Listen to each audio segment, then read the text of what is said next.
Welcome, everybody. Thanks for tuning in for tonight. We're super excited to welcome all of the parents, players, coaches, administrators, and of course, baseball fans to tonight's webinar. Tonight's webinar, we are gaining exposure to the best practices from professional scouts. Here's a brief agenda of what we're going to be going over. We're going to have about a 5-minute introduction. I'll have an opportunity to introduce Steve and Adam, our talent here for tonight, the scouts. And we're going to have 30 minutes of prepared webinar content, and then we'll dive into live Q&A with you, the audience. So if you're looking at the Zoom webinar, there is a couple of different icons that you're looking at. There is a chat feature. That's not what we're going to be looking at for tonight's webinar. We're going to be looking at the one that says Q&A. So that Q&A, if you submit a question, it'll get fed to our moderators in the back end, and they're going to help us sort through those tonight. And we're going to be elevating those during the last portion of our webinar for that Q&A section. So we'll have 25 minutes at the end of the webinar to address your direct questions. One thing I'd like you to do tonight is, as you're thinking of those questions, even if we're in that middle part of this agenda, feel free to submit that question ahead of time so our moderators can start to sort through those. And we'll go from there. If you have any questions, otherwise, you can throw those also in the Q&A. Our moderators in the back end will help us navigate those as well. So it looks like more and more people are tuning in. Welcome, welcome. Let's go ahead and get started so we can get more content.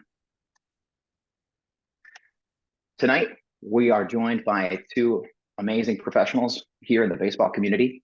Steve Nielsen is with Prep Baseball. You can see a couple of the pre-stellar logos that he's been a part of, and Adam Bourassa, one of our reps here at GoRout, and he, of course, also has a couple amazing logos there as well.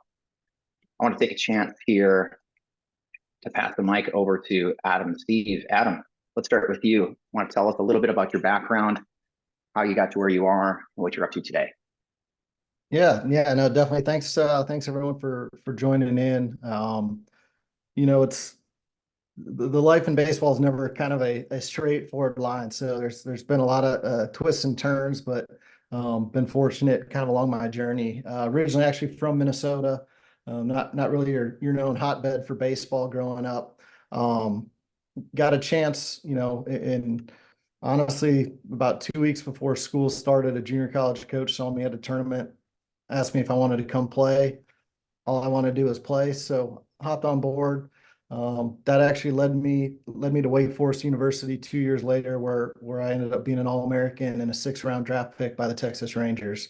Played a little over 4 years professional baseball in the Rangers organization, the San Diego Padres organization, and then finished my career playing a year of independent ball. So long journey playing wise. Didn't stop there. From there, I took a job with the Boston Red Sox for 1 year, so got to spend a year up in Fenway Park every day, which was pretty amazing. Then headed back to the Carolinas, where I scouted for 5 years with the San Diego Padres, before taking a job at the University of Cincinnati as an assistant coach, recruiting coordinator.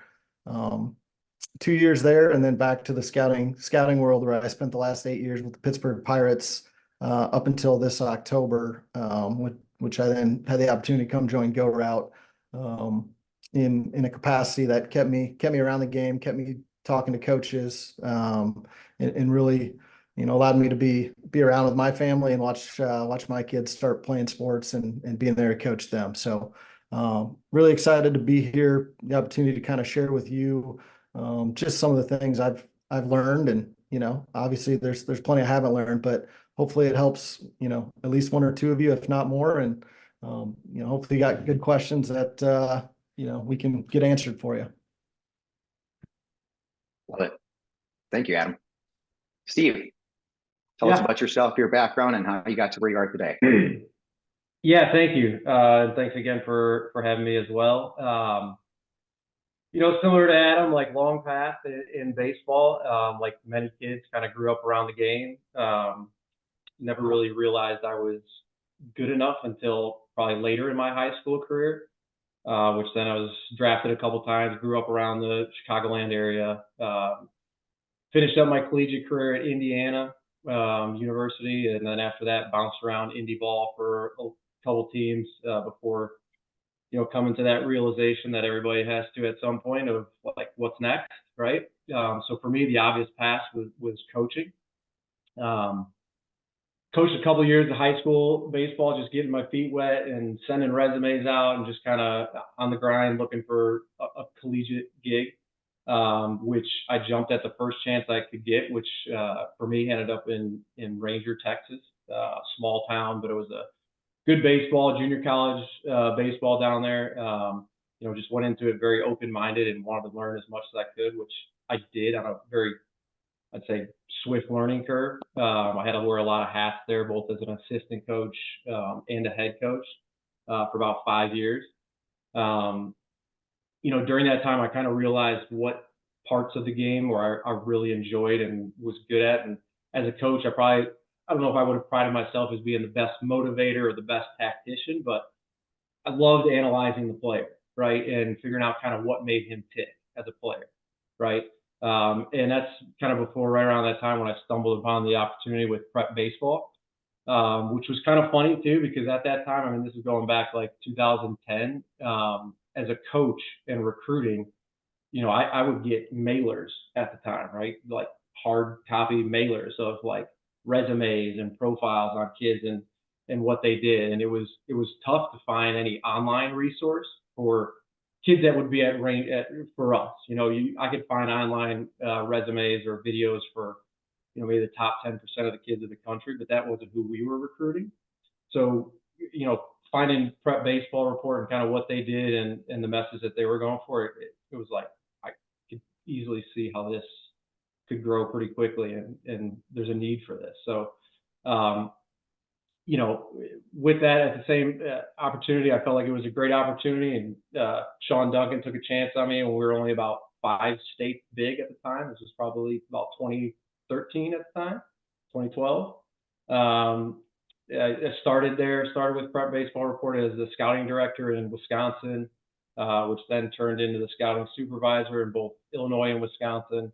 And now my role has kind of evolved into senior vice president of baseball operations, where now my main objective is to oversee all of our state directors, with a goal of ensuring that we carry out the highest of standard for players attending prep baseball event. So that's where I'm at now, and I've been here for, like I said, 11 years, maybe almost 12 now. So long road for me as well, but Adam and I also crossed paths back in the day, just scouting on the trails of in Illinois and around the Midwest too. So yeah, that's kind of my journey.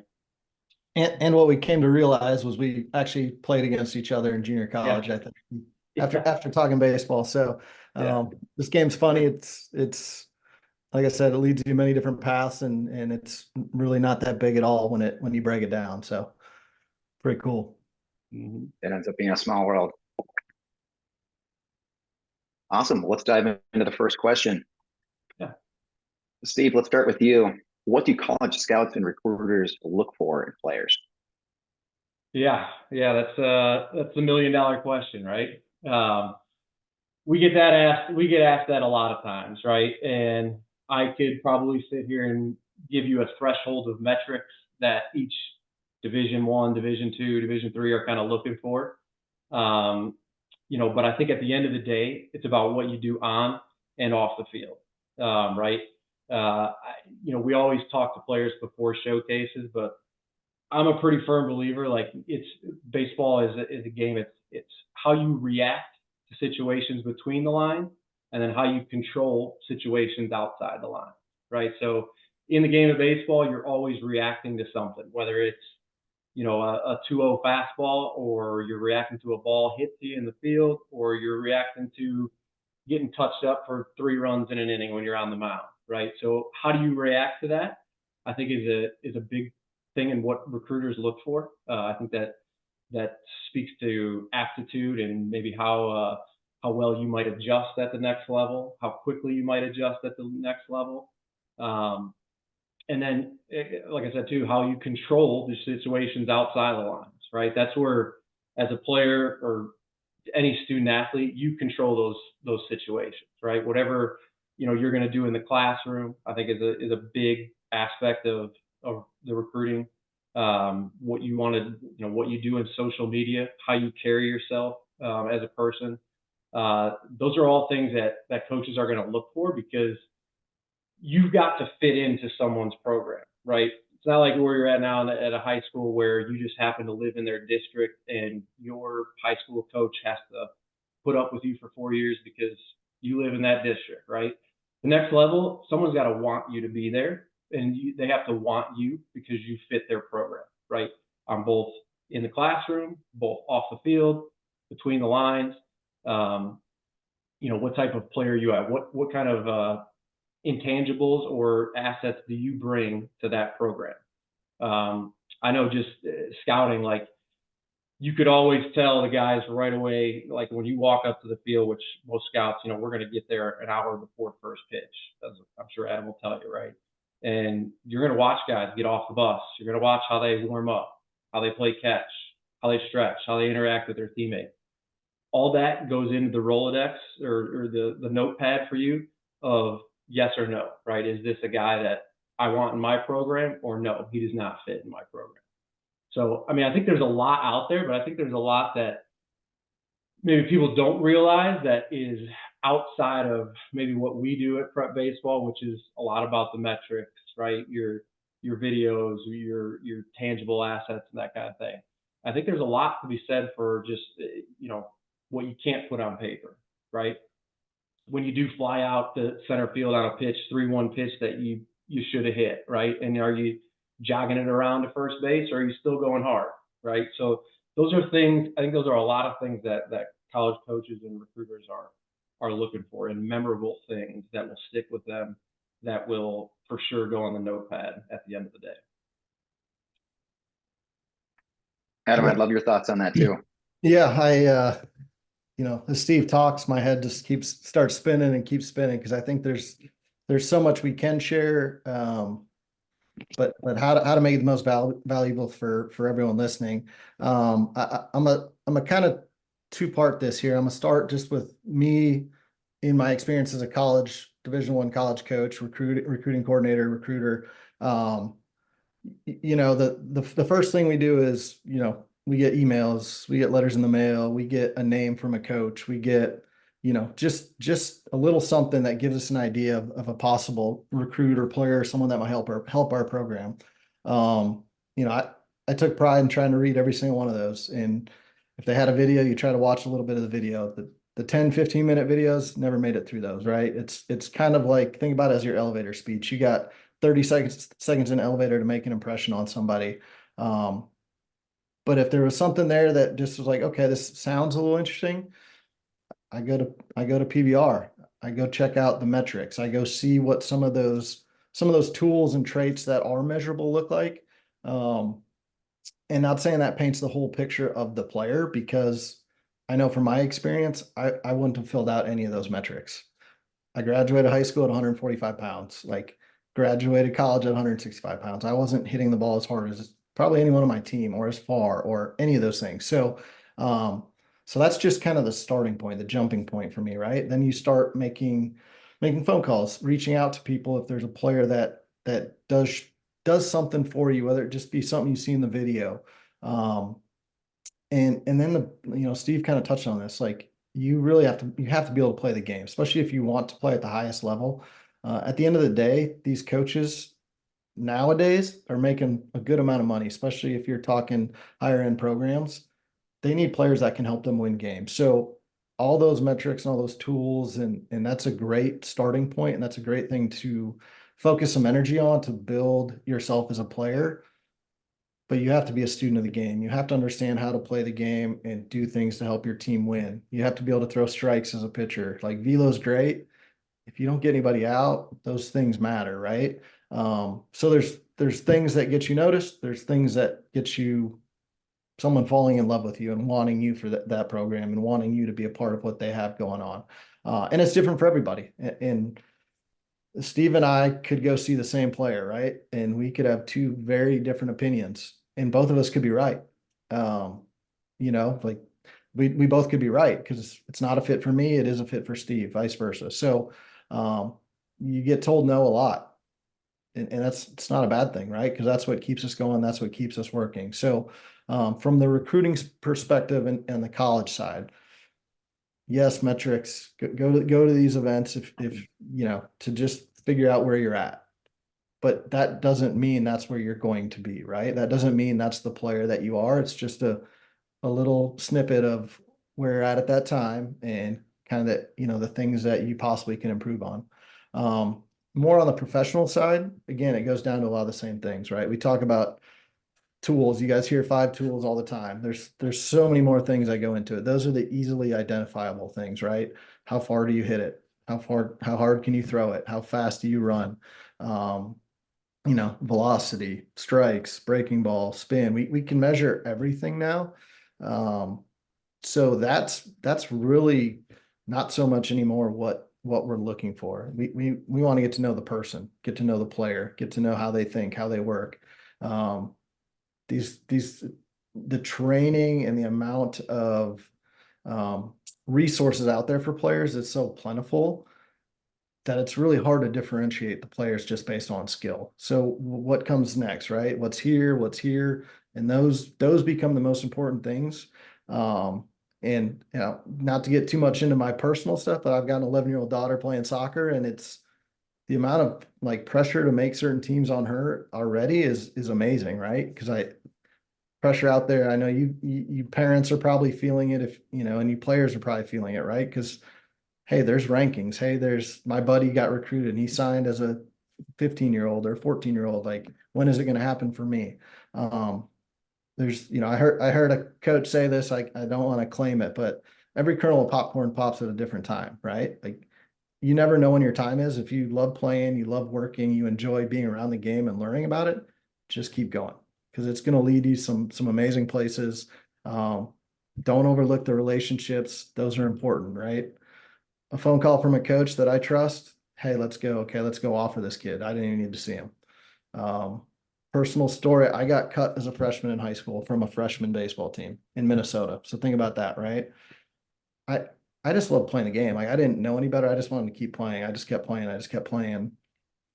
Wake Forest University never saw me play a game when they recruited me. They called my coach because they were recruiting another player in the area, actually from Steve's junior college.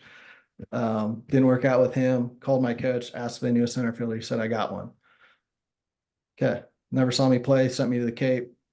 So those relationships matter, right? I was very fortunate that I did something to earn value and trust from a coach. And those things matter. You know what I mean? Those things matter to coaches to be able to trust a player, to be able to know that if I bring him into my program, is he going to work? Is he going to go to class? Is he going to do all the right things?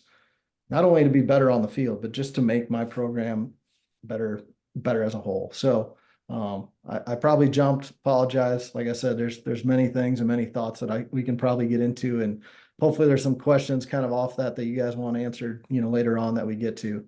But hopefully that gives you guys some perspective of where I was coming from. Yeah, and on that note, I can see that there's more and more Q&A coming into our feed on our side. So that's great. Continue to put your questions in that Q&A feature on the bottom of this webinar. Our moderators in the back end are going to be combing through those so that we can cycle the ones that we think are going to help the most parents and players. And we're going to be addressing those at the end here. In case you're just tuning in, because I can see more and more people are joining as we go, make sure you're using that Q&A function at the bottom of this Zoom webinar, and we'll be addressing your questions at the end.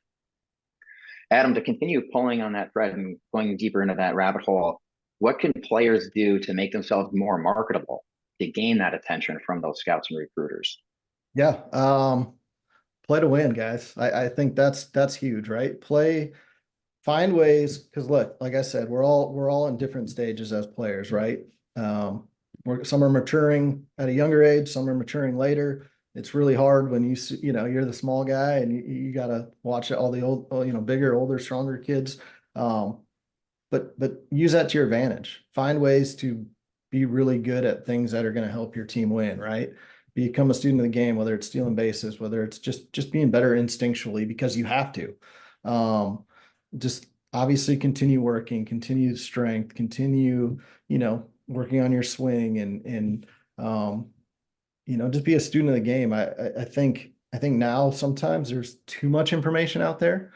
Like all I had back in the day, I really, and this seems weird, but you get home from school and WGN and TBS were on, and you guys probably don't know what that is, but the Braves and the Cubs played like day games almost every day back when. I'm talking 90s, guys, so I'm aging myself here a little bit, but you get home and you just watch baseball, watch good players, see what they do. I was fortunate enough to be in the minor leagues with some guys, and it was just like watching them. You just learn so much just from the things they do. And you might be struggling with something like, well, how's he doing this? What are the things he's working on? So keep working, and just keep building, right? It's not cliche. Just keep getting better. Keep playing. Just keep playing and keep playing. Play until people tell you no, and then go find somewhere else to play and keep playing. Because there's going to be plenty of people along the way that tell you no. And honestly, put yourself in situations where you may or will fail. Because the only way you're going to get better is by challenging yourself and failing and learning to overcome failure. This game is hard. It is not an easy game. So if you can't handle some of that failure and continue to work, it's going to continue to get hard. And I think the guys you see on TV are the very best at it. They can separate, one day of failure from that being a week of failure, and that's why they're on TV. So, Steve, I want to pass the same question to you. How can players make themselves more marketable? Yeah. Yeah, I mean, I think you use the right term there, marketable, right? I mean, that's kind of the way it has gone right now, is that you do have to kind of market yourself. And you know, I look at it, I think it all starts online, right? Adam kind of touched on it, but that's where a lot of players are going to make their first impression. Um, you know, uh, I could get a job. I don't have to have a LinkedIn account to get a job, right? I could probably go knock on some doors or make some phone calls and maybe get a job somewhere, but that's going to make it a lot harder on me, right? Whether if I have an online resume, maybe a LinkedIn account, whatever it is going to make it a little bit easier for me to get that job down the road, right? So having an online presence, I think, is step one. It's like the handshake before the interview process, right? And I'm kind of old school that way too. Is like I like when I'm at a showcase and I like a kid, I like to shake their hand, right? I don't want them just to walk back past me and give me one of those fist bumps. Like I want to get in there and shake his hand, look him in the eye, like see what he's got underneath the skin a little bit, right? You can learn a lot about a person just by the handshake. So I think that's like, if I were to throw that analogy, your online presence in a lot of ways is like your handshake.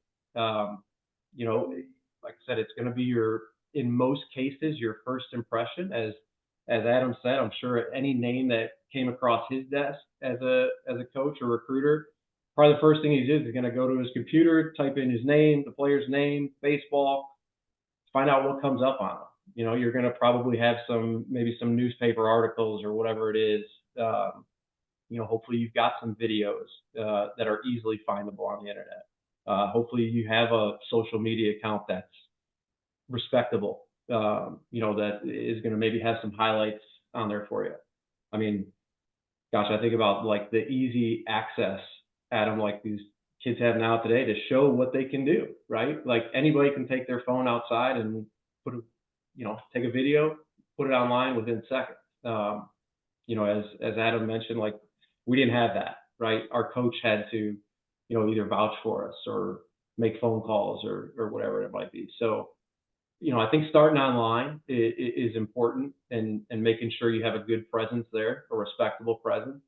And then, Adam also kind of touched on this, but make sure your coaches know your intention and what your progress is in the recruiting process. Like, I think a lot of times just kids, maybe they keep their coaches in the dark on a lot of things, whether they're just afraid to talk about this subject or they feel like they're maybe out over their skis and they don't know how to talk about it. But like, use your coaches as a resource. I mean, like Adam just said, like in his experience, like they were looking for a center fielder.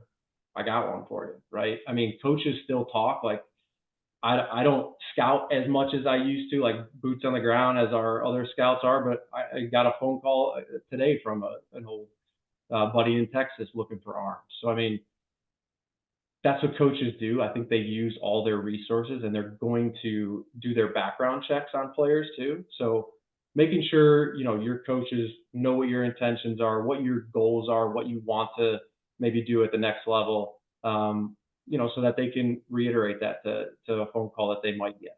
I think that's important, starting online and making sure your coaches are on the same page with you. Mhm.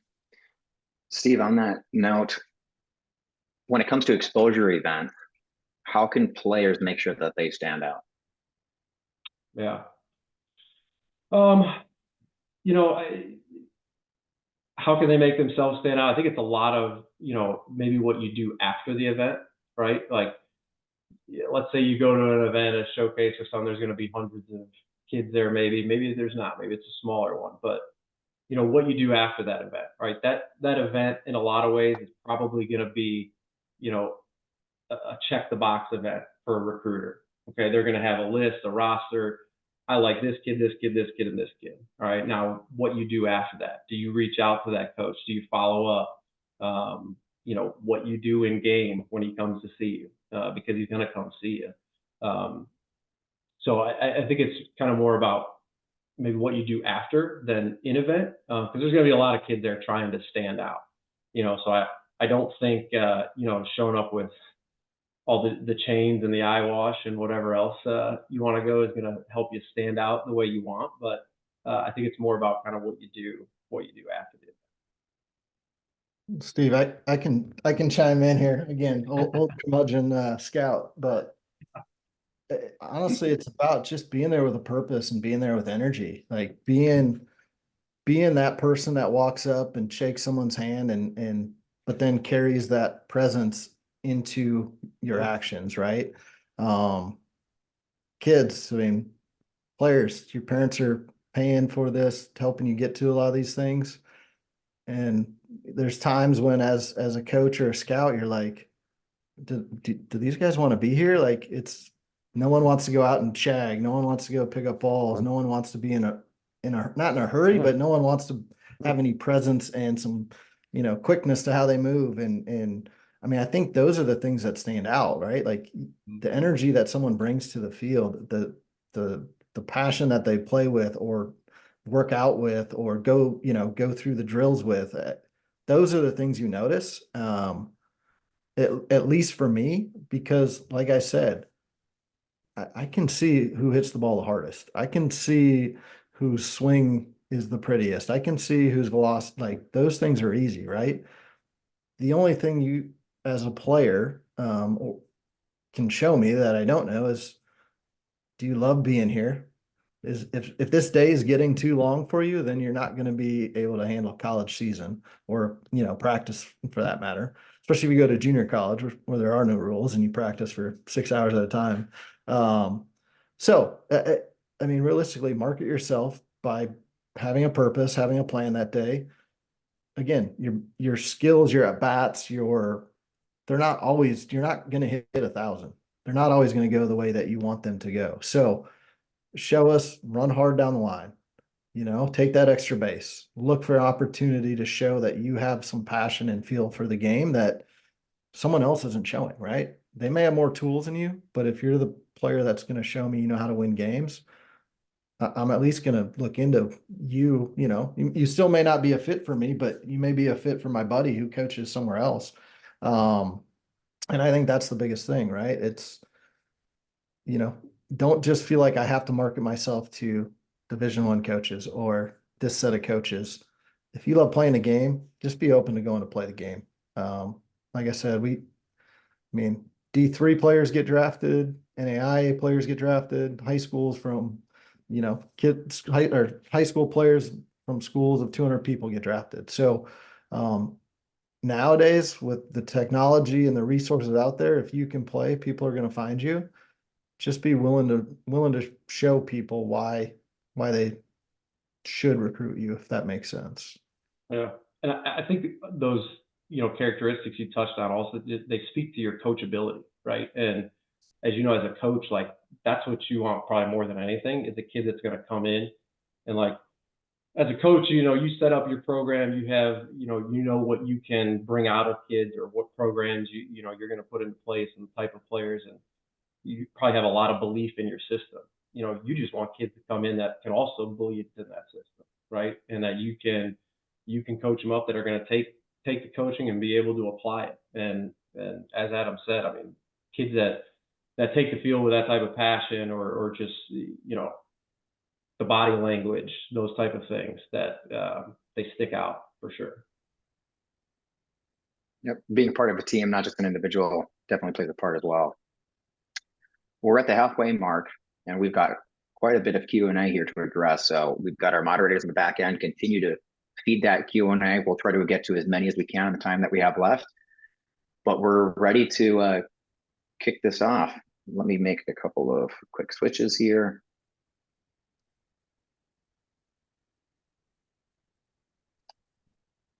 All right. We are good to transition. Before we go into the Q&A in the chat here, there is an opportunity here. Tonight's webinar is sponsored by GoRout. We have a partnership with Prep Baseball exclusive pricing. We have 50% off all packages for the Diamond product, which can be used for baseball and softball. You can scan this QR code, or you can go to gorout.com/prepbaseball. And if you use promo code PrepBaseball in the form at the bottom of that webpage, you will get that 50% off your packages. There's also an opportunity to get 50% off if you talk to your sales rep. There's an opportunity there as well. If you're curious about that, feel free to ask them. We're going to transition into the Q&A now, but don't be afraid if you didn't have a chance to snap that QR code yet. We'll show that again at the very end. You can continue there. Okay, continue to put your questions in the Q&A section of the webinar. Let's dive into our first question. This question is for Steve. Steve, of all the PBR data captured at a typical showcase, what are the top 3 that really matter to scouts for a position player? Yeah, good question. You know, I'm sure everybody could probably touch to the big 3. You know, your speed, exit velo, arm strength. I would say those are probably the big 3. Like, those will tell you more or less like what the player's profile might be. You know, the arm might tell you what position maybe suits him. The speed might tell you what position he's gonna fall into at the next level. But I think those are, you know, if you're talking from a showcase or prep baseball event, those are probably the big 3 that will speak to, you know, athleticism, strength, you know, what might be in the future for him down the road. When you talk about exit velo, can he turn the raw power into playable power? You know, things like that. You know, but I think more than anything too, like just coming out of an event and something like that, you know, it's kind of what you learn from it as well. Not only what the coach is gonna, or a recruiter is gonna take from that, but what you learn from it, right?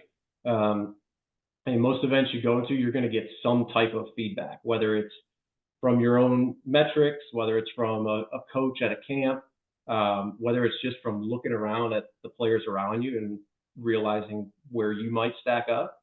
So using that information, I think, to just better yourself, you know, as you take that home, and what are you going to do with it, right? What kind of passion do you have for the game to put that information to use? I think that's one of the things that we like about kind of our system, and what we do is we can see that data over time, how it progresses, you know, from a freshman to a senior. How much better have you improved in some of those metrics? So I think for a position player, those are probably the big 3, though.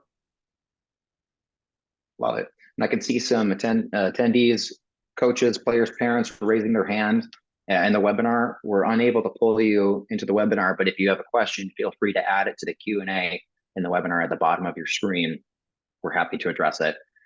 Going into the next question, this is going to be a multi-parter, so I'll ask it one piece at a time. How important is it to market yourself via social media? And have you seen it elevate a player's stock? We'll start with Adam. Yeah, so I think Steve touched on it a little bit, right? Like the ability that players have at their fingertips now, right? To record a video, post it to their profile, kind of just show those highlights. So yeah, I mean, obviously it can help kind of build some momentum, some steam for you as a player. But we also know, like, I'm also like, okay, well, where's where's the not great stuff, right? Like like we know those are highlights. So I think it's big. Just yes, it's important, especially in kind of the recruiting world right now. Like it's a way to get your name out. It's a way to be seen. It's a way to get you as a player, your tools, the things that you do well. It's a way to get those looked at and noticed. So it can be very important from that. But again, it all comes back to you when we come see you. Are we seeing a lot of that, or are we seeing, is that just, every once in a while? So keep that in mind. Like, yes, it's great. Show your highlights, create a presence for yourself. But again, it also be a good teammate, right? Like if it's always about you on there, it's always about you. Um, that can be something that coaches notice too. So make sure you love winning as a team just as much as you love performing as an individual. I think that would be my biggest thing to share. I think there's probably a line there too, whether it's a fine line or a broad line there of like, and I'm sure we could really go down the rabbit hole of the NIL, but like that's a whole nother ball game of making yourself marketable. But I think overdoing it is also possible. I think there is some merit to, like Adam said, where is all the bad, right? If you're just putting nothing but good on there all the time, or like all about yourself, or whatever it is. But I think there is a fine line between getting too over the top on social versus, a good resume, a good online resume. Yeah. What would over the top look like? Yeah. I think I did see a question about NIL, and I'll just be frank that I don't know. I mean, I know what it is. I kind of know how it's working.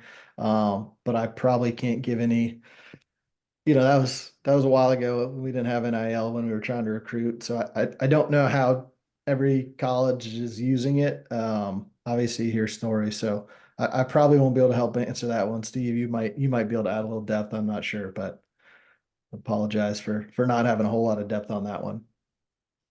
Yeah. I mean, I think there's just there's a line probably you said what is over the top. I mean, what's the reason behind it, right? Are you doing something online for clicks, or are you doing it for the right reason? I think that's pretty, for most coaches, that's probably pretty easy to define. Mm-hmm. The next part of the question is for videos to send in, what is a good time length and what do you guys want to see? Yeah, I mean, for me, it was probably no more than a minute and a half. And it's kind of just some of those. For me, it's the swing, it's action. The actions defensively. If you're a position player, obviously we'd like to see the ball flight a little bit if we can. If there's some videos with that, as a pitcher, delivery. I prefer throwing to actual hitters or catchers. Just because. I know, and not saying it's wrong, like how to train and you kind of throwing into a net, and that's kind of what we have. But just from a perspective, like how does your stuff play versus other people, which is the important part as a pitcher, right? Getting guys, girls out, depending on what sport you play. Yeah, like I just like to see more game footage than probably just all the, and then the hype music, and like just make sure like who you're sending this to.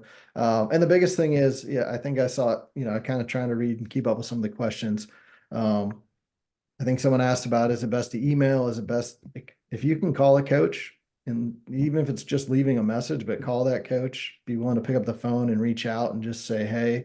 I mean, that's a whole, I mean, that takes a whole lot more for me than sending an email, especially from a young player, to have the confidence to do that. So email is great. Obviously pick up the phone and call. But yeah, just keep it short, concise, really show what you can do.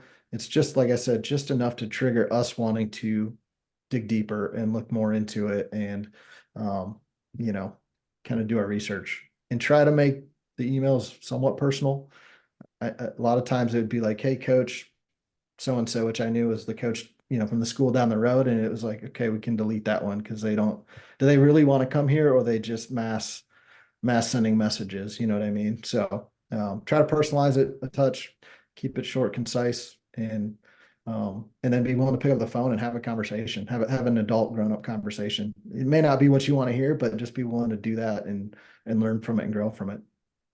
Mm-hmm.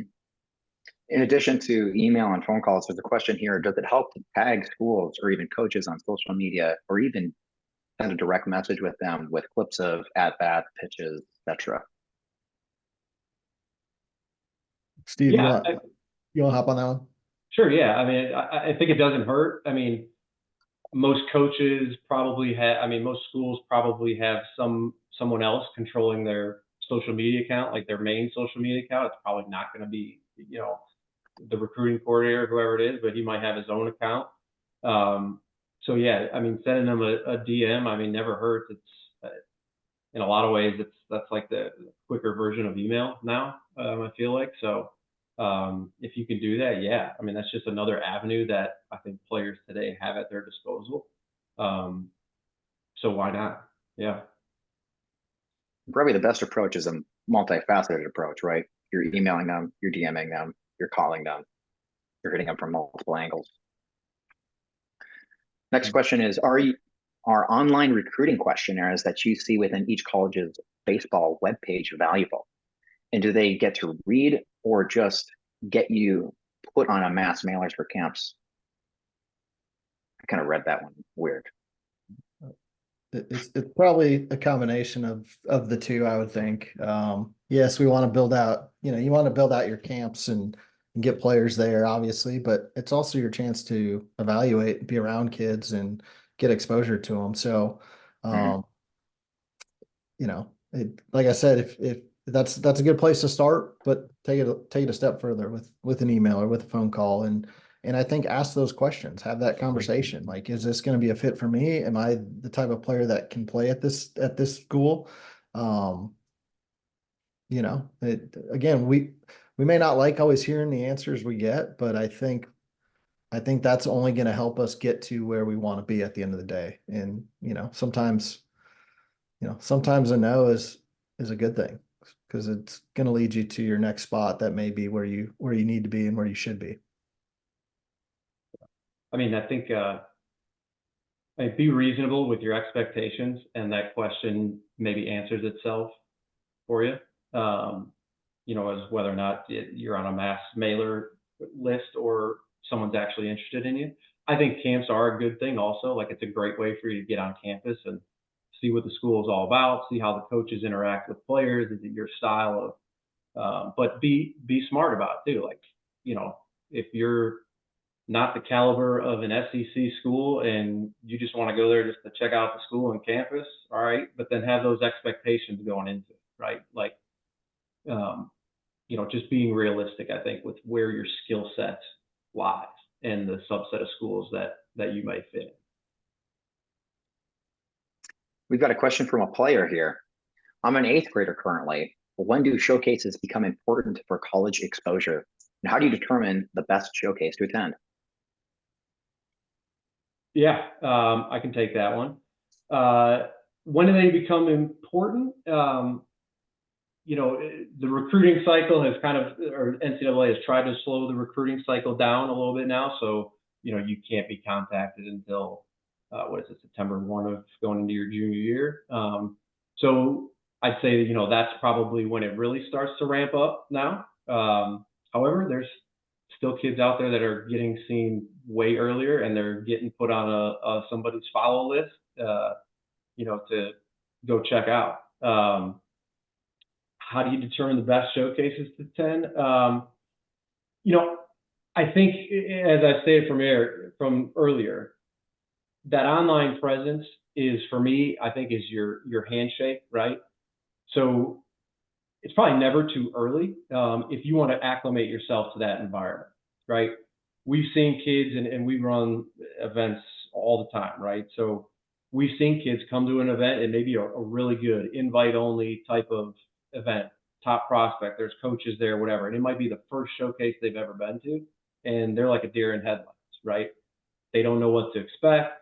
you know, they kind of get caught off guard a little bit, and maybe they don't have their best day, and now they're kicking themselves in the butt, thinking, "Man, I wish I would have prepped a little bit more for this." So I think, you know, in some aspect, like it's good to get one under your belt, just so you kind of like can go through the experience, right? Because it is kind of a different experience than playing in a game or a practice or anything like that. Like there's a lot of players there typically at an event, and you're running through a lot of activities in a pretty short amount of time. And like at every event, somebody's got to be the first one to go, somebody's got to be the last one to go. There's downtime, there's waiting, and you've got to be prepared for when it's your turn to show the best that you can. So, you know, I think in a lot of ways, you know, going to one early is, you know, as a, whether it's 8th grade, freshman year, whatever it is, I think in a lot of ways just can help you in the long run for when that big showcase does come up, where there is going to be a bunch of coaches there, and you know, somebody might see you firsthand from it. And Steve's probably not going to say it, but you know, prep baseball does a really good job. They do a really good job of getting kids there, getting them seen, getting them, you know, kind of evaluated, and it may just be the starting point, right? It gives a player an idea of where they fit with not their competition, but similar aged kids, right? That they're kind of competing against. Doesn't mean that's the player they are or that's the player they're going to be, but at this time, that's kind of where they fit, right? And you know, and PBR's built a good reputation of, you know, they're state leaders, and the people run around, like coaches call them, scouts call them, like to get information and ask about kids. So again, how many do you do? Do you need to do all of them? I think I saw that question. Each family's different, right? Each family's different on what they can do and what, like how much they can do. Just do your best research, pick the ones that, you know, are meaningful and, you know, you think can help, you know, help your child, your player. So. You know, to Adam's point there again, just to piggyback, like, and I kind of mentioned it earlier. GoRout webinar with over 1,000 coaches on it. But you know, what you learn from going to an event, right, is where you might stack up against players. I think that's probably one of the biggest things you can get from going to a showcase at an earlier age is, you know, you might play in your 100-mile radius of wherever you live, right? And you see those kids that you're playing against and think, man, I'm like the best dude amongst all these guys. And then you go to an event and there's guys from all over the place, Midwest, whatever, and you're now back to being a small fish, right, in a big pond. So I think it's just, I think that has a lot of value to it too, of like seeing like, man, I'm maybe not as good as I thought I was. Maybe I've got to work a little bit harder in the gym to get a little bit stronger, a little bit faster, improve my arm strength, whatever it is. So. Got it. We've got another question from a player. As a Pacific Northwest player who isn't the biggest and strongest, how can I expand my options beyond my region to catch the eye of schools that won't be at my showcase? I think it's a lot of what we've talked about, right? I mean, you build a little bit of a presence with what you do, you know, what you can do, reach out to coaches, figure out where you want to play, where you think you can play, and be honest with yourself, right? I mean, we all want to play Division I. I think that's like the thing I hear from most of these kids, and that's the focus. Be the kid that just wants to play, right? Nowadays going to play early is going to benefit you later on with transfer portal, and that's a whole rabbit hole that I don't think we're going to get into tonight, but like you need to play, you need to get experience, you need to continue to grow. So just be willing to take a chance on a school that's willing to take a chance on you, you know. But it's just getting your name out there, reaching out to as many people as you need to reach out to, and you know, hopefully you find a home or you go to a camp. That's where you go to a camp, or you make a run and go to a couple of camps, you know, and on a vacation. Now, Steve, do you have, I mean, I think I think stating that in any emails or whatever, like letting them know, like, hey, I'm looking to play outside of the Pacific Northwest, right? Because I mean, let's face back. I mean, you look at a lot of college rosters, and I mean, talk about mid-level schools. Maybe obviously your Power Fives, they probably recruit nationally, but a lot of schools recruit within their region, right? There's probably not many like middle of the road Texas or Florida schools that are going to the Pacific Northwest to recruit kids. There's a ton of kids right in their backyard.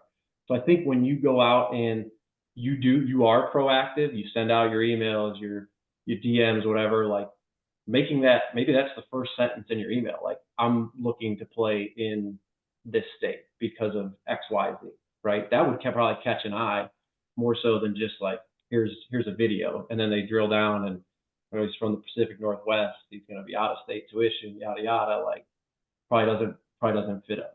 You let them know you fit, that you feel you fit them right away from a non-baseball perspective. I think that kind of goes a long way for you right off the gate. Our next question is how much value to a scout is there for having a history of stats with a company like PBR as opposed to someone who's starting their PBR profile later at 17 or even 18 years old? Yeah, I can take that one again. I mean, I think we kind of touched on a little bit. I think the value in it is the value to the player is probably a little bit different maybe than the scout. I think the value to the player, like I touched on, is where you need to improve, right? How do you want to stack up against X level of players? What do you need to do to improve? To a scout, I think it could speak to, if I'm looking at a history of a player, it could maybe speak to, how much he has matured over time. Like, has he always been, since an eighth grader, he's always been like the biggest kid on the block, right? Always been the dude hitting 90-mile-an-hour exit velos plus, he's always been that dude. Or has he just come on late and like he's a late bloomer, which I was very much in that category.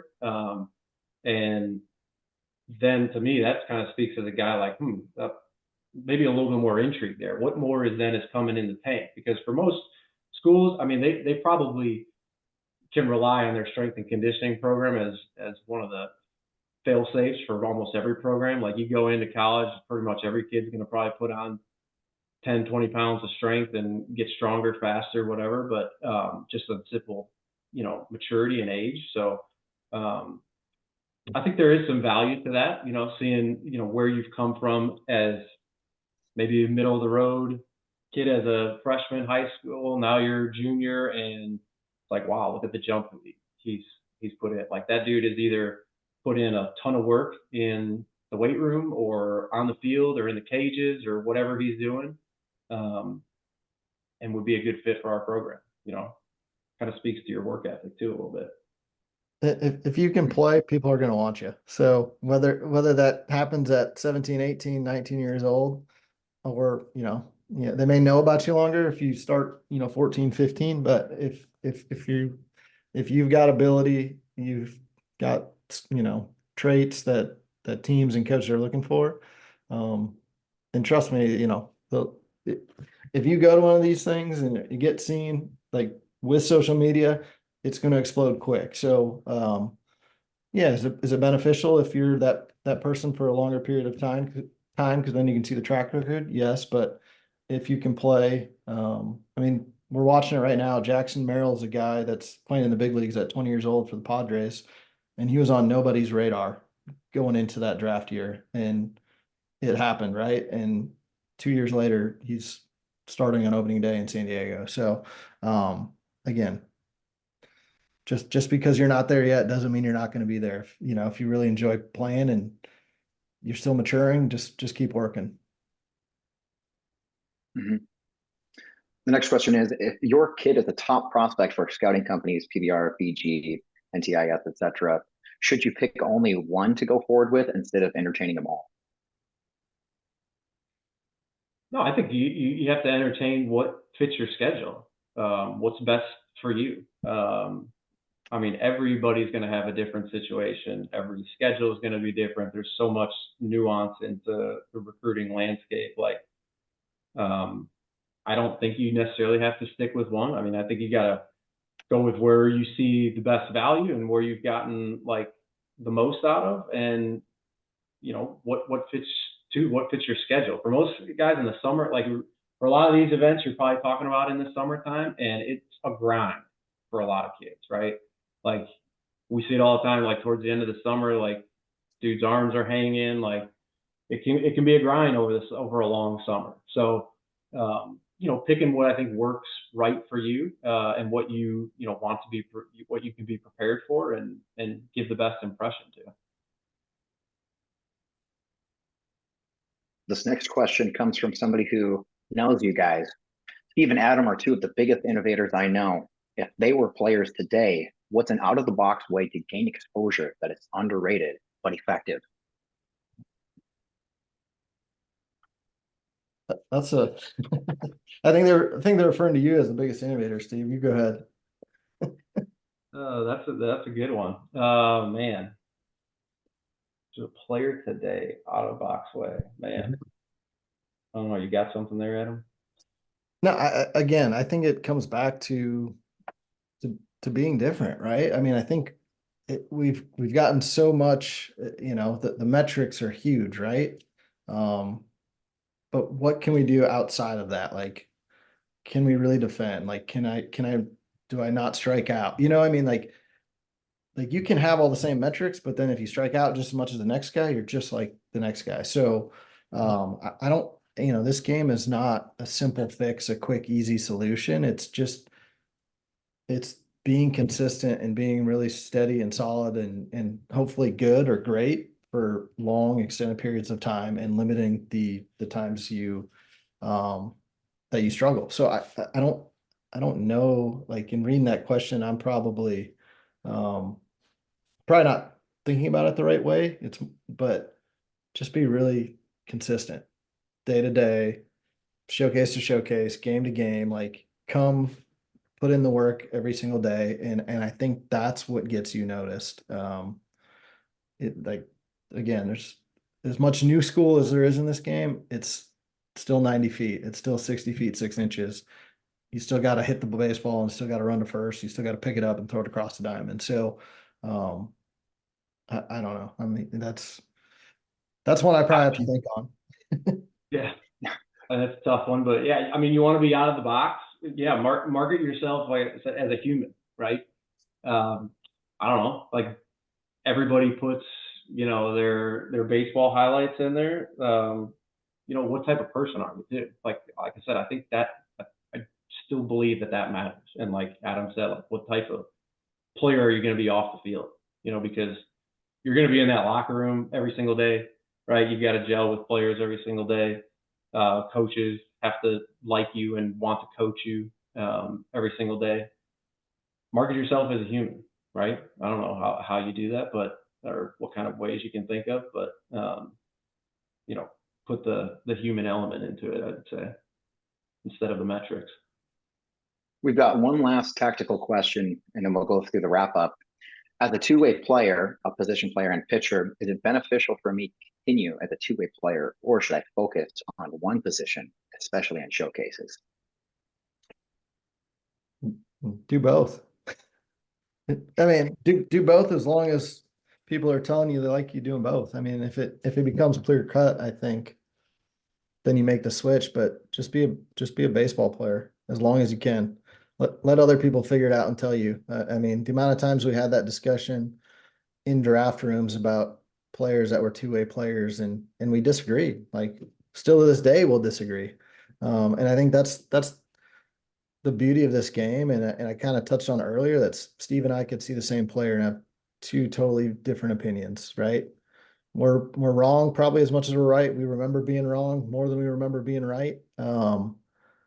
So, I talked about the no's, and here no, like it doesn't mean it's a no for everybody. And it doesn't mean the person that told you no is right. So keep playing. I think I've seen a couple of questions about, is the summer more important than high school? Do I play junior high? If you love to play, right? And if you're the best player, go be the best player, but then also be the best teammate that makes other players around you better, right? You may think I'm too good for this. Just it's not about that. It's about building those relationships, working through things, getting better every day, and just being around the game. I think if you put so much pressure on being recruited, being scouted, being seen, and finding your next place, you can't be where your feet are. And I think you miss out on a whole lot, if that's the focus. So again, I know this is about being recruited and being scouted, but be a good teammate, be a player that helps your team win games. And all along the way, you keep getting better and developing your skills, and people are going to take notice. It may not always be the people that you want at this level, but people are going to notice, and they're going to give you an opportunity, and then it's up to you to run with it and make the best of it. I'll take that, from the showcases side of that question, right? And being a two-way player, like we see a lot of two-way players at showcases, and I think one, you do have to be honest with yourself, and this is where going to that event early on, maybe you learn something about yourself and where you're better at. Maybe you're asking your coaches. I think to Adam's point, yes, be a two-way player as long as you can until someone tells you no. But if resources are limited and you're trying to put every dollar to work for you the best you can, in some situations, yeah, maybe you need to, focus on one position, or instead of coming in. I mean, we've seen guys, they'll come in, being a two-way player at a showcase can be a long day sometimes. So, if you think you're more of a pitcher at the next level, but you're still hitting 6-hole for your high school and starting at third base, I mean, maybe do what you think you're going to be at the next level in a showcase setting. Show off your best. I mean, when we have kids come to events, we always tell them, do what you do best, right? That's what I want to see. Do what you do best. Awesome. And I know that we only got to a fraction of the questions that were answered. If it makes sense for us to do another one of these, make sure that you subscribe to our email list. We're happy to facilitate another one of these in the future. We've got a long-term partnership, so we're happy to host these on a regular basis. And of course, you can always ask those same questions by tagging us on social media. If you go at GoRout or at Prep Baseball, we'll be able to engage with that. I'm sure Steve and Adam are happy to oblige. With that comes the end of our webinar. Again, just as a reminder, this webinar is sponsored by GoRout. We have an exclusive partnership with Prep Baseball, and you'll get 15% off all Diamond packages. You can see the device there. If you use promo code Prep Baseball in the form, you will get 15% off. You can use your cell phone camera to just scan that QR code, or if you go to GoRout.com/PrepBaseball, you'll be able to get access to that. With that, Steve, Adam, thank you for tuning in and answering these questions. Thanks, guys. Awesome. Thanks, Dick. Appreciate it. Thanks everyone for hopping on. Thanks, everybody.